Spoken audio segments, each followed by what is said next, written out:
to this, the second of our introductory talks. This particular one here, we're going to have a look at the project that is used within the module. By far is the most important aspect of it. So we'll have a look at how it's going to be structured, the hand-in points, the assessment, a few other elements as well. We'll start off, however, just a little bit of advice on selecting the project. By way of a reminder, the project is by far the most important thing in this module. It's the only thing that is assessed. And the mark that you get in your project will be your module mark. Mentions the middle point. You get to select the game you want to develop, so we're going to have some advice in doing it. And you'll also have a degree of control over how the marks, the different categories are distributed when it is being assessed. And the reason for this is because you can pick the game and let you fine-tune the assessment profile too. There'll be a number of hand-in points along the way, and we'll have a look at those. And there may be a viva, and again we'll talk about that in a little bit. So in terms of selecting the project, there's a couple of pieces of advice here, and it is very much worthwhile adhering to these because these are important. The project that you pick is an important decision. First piece of advice. First, and most importantly, develop something that you think is fun. You think back to our first introduction, we mentioned that people learn something because either they find it fun or they find it useful. And giving you control over the project that you want to do really is giving you the freedom to pick something that you will find fun, that you want to do, that you would enjoy doing, as that will help keep you motivated then throughout the module. Base your project on a simple idea that can be easily implemented within the available time. Now, that's almost a retrospective decision to look at. When we say simple, I almost mean that if you're thinking of doing a game now and you think, is that too simple? Surely it must be more than this. If you're right in that boundary, it almost certainly is not too simple. It's probably just about right. So people never get done as much as they want to do and often overestimate the complexity of things. So go for something that you think is simple, almost too simple. And that's probably pitched at a decent level then. Third piece of advice is plan to develop not a fully functioning game, but a demo. Some people come in with grand ideas of 20 different levels. You're not going to get time for that. Do 2 levels. Or if you have a puzzle game, illustrate 4 or 5 puzzles. Or if it's an adventure game, just do a couple of screens to show the interaction. And so you're thinking more about a demo. So the type of thing that we will have time for, that will fit in well within the module that we're doing, is going to be something that is fun, simple, and is more of a demo than a fully featured game. So that's where you should be focusing on. That's the type of thing that you should be planning to develop. A little bit more advice, selecting a project. Include contingency planning within your project. I suppose what that means is that 99.9% of time, things will not go exactly as you planned. There'll be some unforeseen bugs along the way or unforeseen things that require you to adapt or change to it. So anticipate and expect that these things will happen. It's part of the reason if you're going for something simple, that gives you the wiggle room then around being able to introduce whatever form of contingency planning you need to put in. Use the assessment criteria. I'll talk about this in a little bit, but at the end of the module, your project will be assessed against using the assessment criteria. It's very important that you understand what the assessment criteria is, and it's very important that you use the assessment criteria throughout the project to help direct the development direction so that you are doing things that are going to give you lots of marks.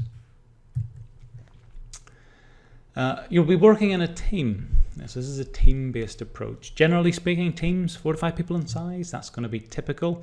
I initially let people pick their own teams, friend teams.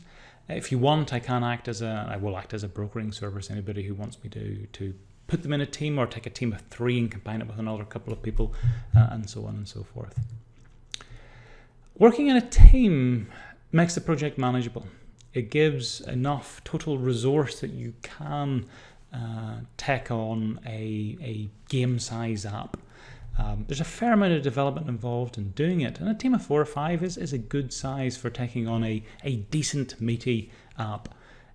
Team of 2 arguably take on a very simple one, but 4 or 5 you can be a little bit more ambitious. Now, because you're working in a team, effort will be required to manage things like coordination, communication, to deal with integration of code from different people. So time and effort will have to be put in by all team members to make the team work. That's part and parcel of it. So lots of advantages of working in a team, but that's the upfront cost that has to be paid. I know a lot of people, or quite often you hear from students that they don't want to work in a team. They don't like it. It means they have to spend time doing this. Other people just get in the way of them getting on with it and getting a brilliant mark. If you feel that way, you probably, I can understand where you're coming from, but I don't think you're seeing the big picture. The big picture is, and this is the reality of it, that people working in this sector, it is team-based. You will be working in teams. And you might think, well, I'll wait to get a job before bothering about that. There's a skill set involved with working in teams, and quite a lot of people underestimate that skill set, but it is one that you best develop through experiential learning, through experience of working in teams, through experience of learning how to interact with different people, to dealing with fun and sometimes not so fun situations. So it is valuable experience to gain. What I can and what I will promise everybody though, at the end though, the mark that you get will be based on your contribution. It is not dependent upon the other team members. So we'll look specifically at what you have contributed to the project. And the contribution you could provide can be in terms of the code, can be to team aspects as well, but it is your contribution, and what you get will be based on that. So what that means is that a person, let's take 2 extremes. An utterly woeful team with a truly wonderful developer within it.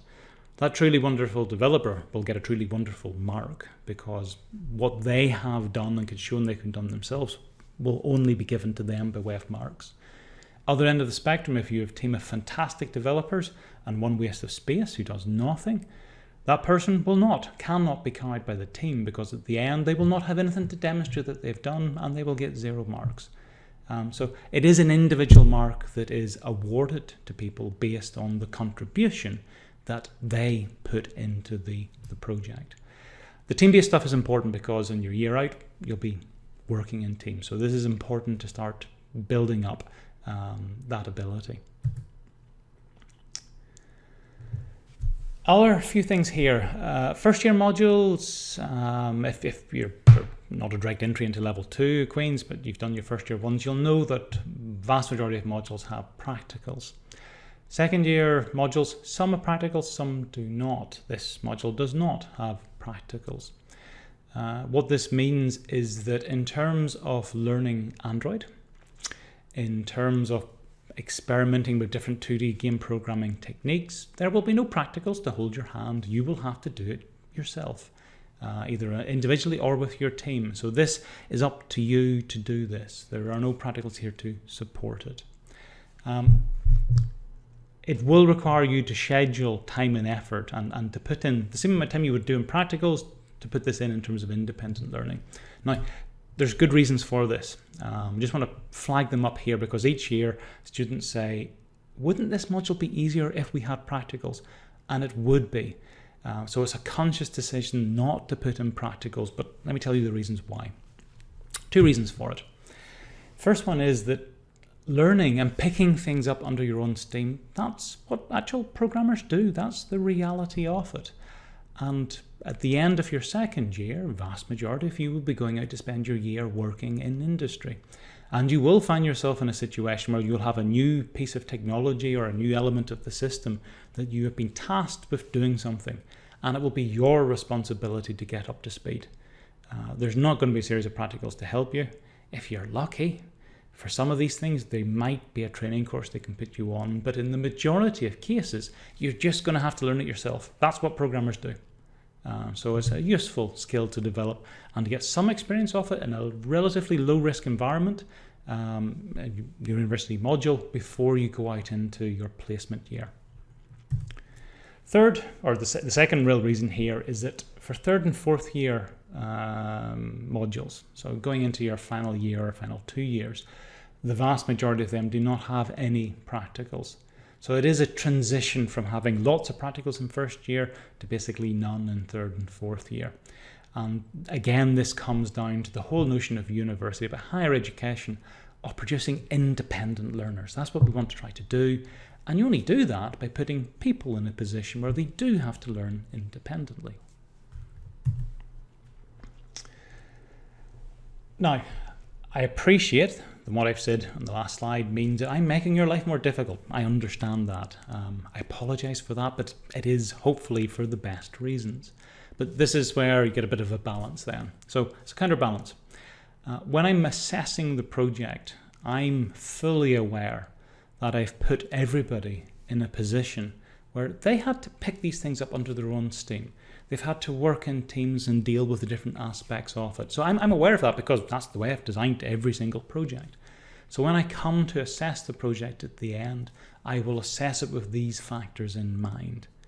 What I mean to say from that is that I will be less demanding than I would be if, for example, there had been a series of practicals put on to help people. So it all balances out in the end, that in terms of the mark that you get, you're not sacrificing or damaging or lowering your mark at the end of the module, but rather you're having a slightly more demanding learning process to go through. But I think it's in your interest to do this. So let's have a little sit down for this one. This is important, and in the lecture we'll do a good bit on this. And I do feel that to a large degree this lecture so far has been doom and gloom, but this will be the last bit of doom and gloom, and then we'll try to look at more positive things. Rather ominous title, Automatic Module Failure. This module, it's 1.5 module credits. It's reasonably heavily weighted. There are dire consequences to failing this module. In particular, now, the one that's particularly relevant here is that university regulations do not permit students to proceed into the next year. In this case, it would be from second year into third year, if they have more than one module failure. So you can fail one module at most and still be able to proceed into third year. Now, when I'm talking about failure here, we mean having failed in the summertime and failed in the August resit. So if it's been failed on both of those occasions, then that's the situation we're looking at. This is 1.5 weighted, so it is more than one. What this means is that if you fail this module and you fail the resit, you are not in a position where you can progress into third year and you're then off the degree program. So failure is high stakes, high risks in this particular one. So that's remarkably important to understand. Now, I'll read this out, but it's true. If you put in the work and effort, you will pass. If you don't, you're very likely to fail. And that is not a glib truism in this particular case. We'll do an exercise in the lecture where I'll show you different profiles from different years, and we'll talk about why some students passed and why some students failed.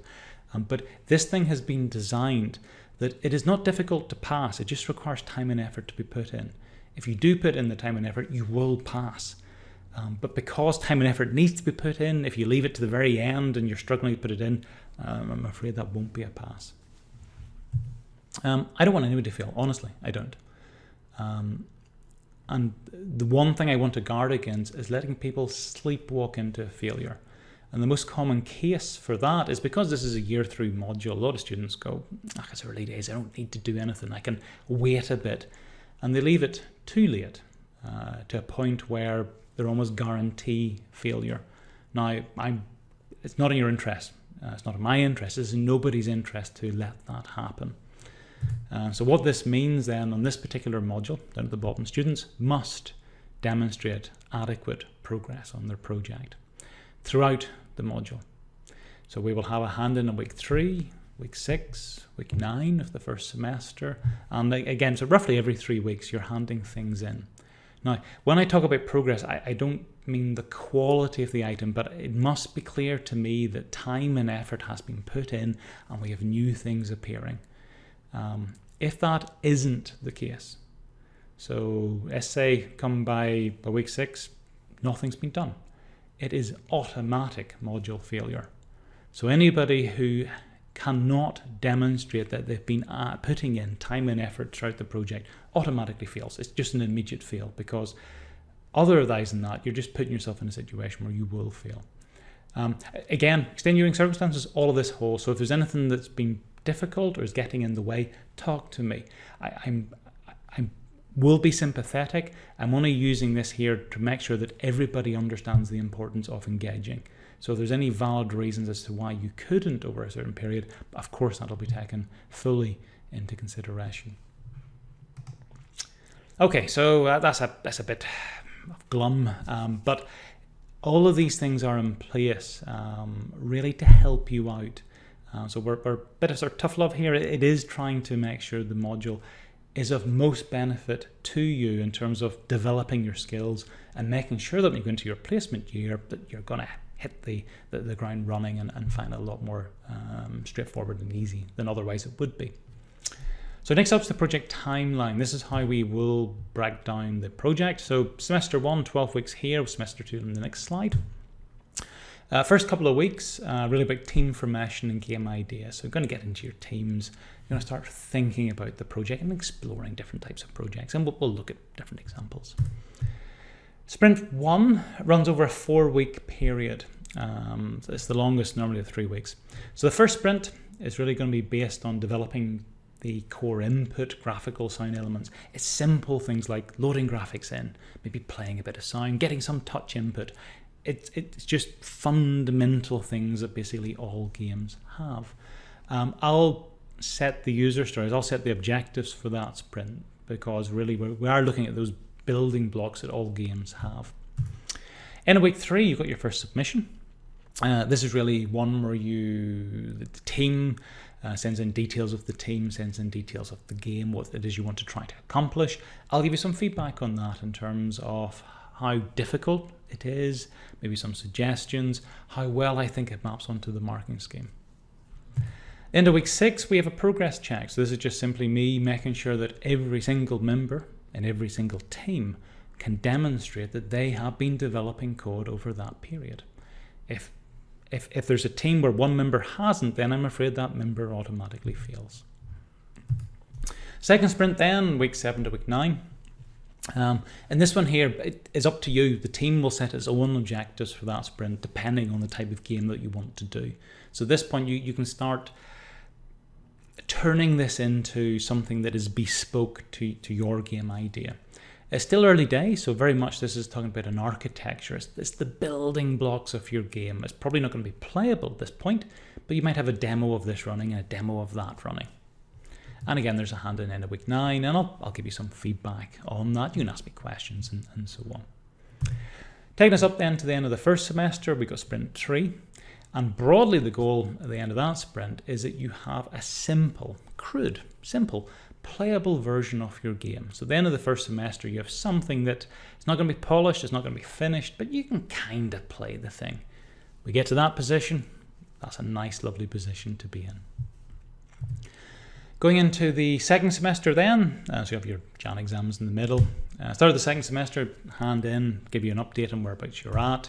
Sprint 4 then, very much this is about adding in that polish and the bells and the whistles and making your sort of crude demo a little bit more fancy. Again, I'll give you some feedback on that.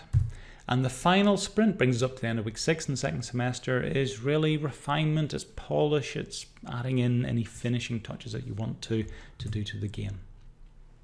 So end of week 6 in the second semester, we have the final submission coming in, and we also have a few other pieces of information about agreed contributions, about who has done what within the project in terms of who wrote this, who wrote that, how much did this person contribute to team engagement and things along those lines. The assessment follows thereafter. So there's summative assessment. This is looking at each person's individual contribution, mapping it against the marking schemes and then giving an overall mark. There may be a viva, which is an oral examination, so I can get either the team or an individual in, and we'll do things like code walkthroughs. I'll ask questions, listen to your answers.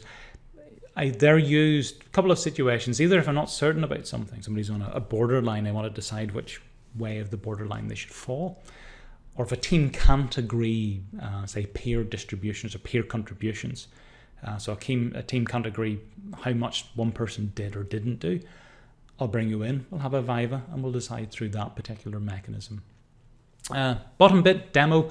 There may be a demo where you'll be demonstrating your game, potentially to the whole school, potentially to employers, and just keeping that here because that's always a nice thing to do at the end. So in terms of assessment, how the project will be assessed, there's marked out of 100, fairly common. There's a number of different areas of assessment. You can see them there, from professionalism, architectural quality, use of input, use of graphics, use of sound, complexity, coding style, so on and so forth. I'll talk a little bit about document that goes into these in a considerable amount of depth, but I just want to flag up, they're the main 6 areas that each project will be assessed against.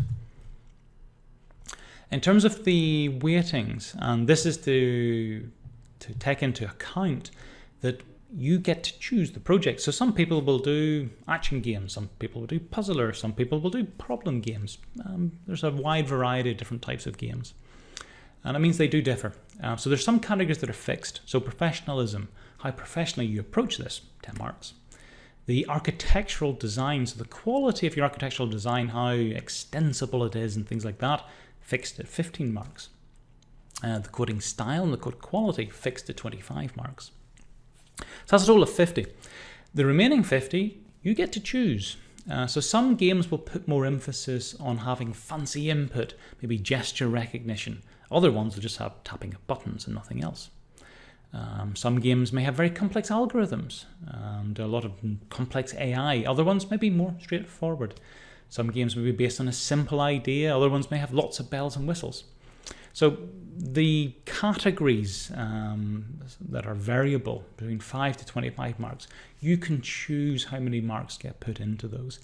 And it really gives you, basically saying to you, you've got the freedom, the flexibility to write the type of game that you want to write, and we'll adapt the marking scheme so that we map it on to the strongest points in the project that you develop. In terms of reusing code, you can make use of existing algorithms, code fragments, classes, libraries. That's fine. I don't necessarily want you to reinvent the wheel. If there's good stuff out there that does what you wanted to do, use it. That's what programmers do. But again, you take the usage rights, things like that. We will use software versioning to track the development of the project. So I can use this to track who's been submitting.